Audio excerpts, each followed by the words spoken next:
আমাদের per day ইনকামের কথা শুনলে হয়তো অনেকের চোখ উপরে উঠবে যে এটা খুব পসিবল নাকি। স্বপ্ন ছিল যে পাবলিক ইউনিভার্সিটিতে পড়বো, বাট সেটা আর আমি ফর্মই কিনতে পারিনি। গরুর ঘাস কাটি, তারপর হচ্ছে যে গরুর জন্য গরুর গোবর ফালাই।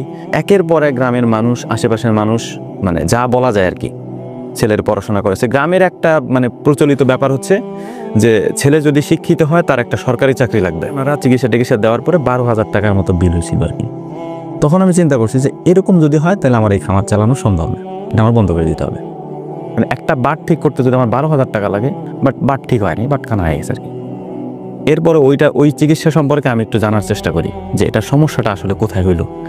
জানতে জানতে অনেক গবেষণা করার পর ওই সেম চিকিৎসাটা আমরা এখন 30 টাকায় দিই, এবং আমাদেরকে ফোন দিলে এই সমস্যাটা হচ্ছে কী করবো ভাই পরামর্শ দেন তখন। হ্যাঁ, মানে গরুর খামারিদের জন্য 24 ঘন্টা।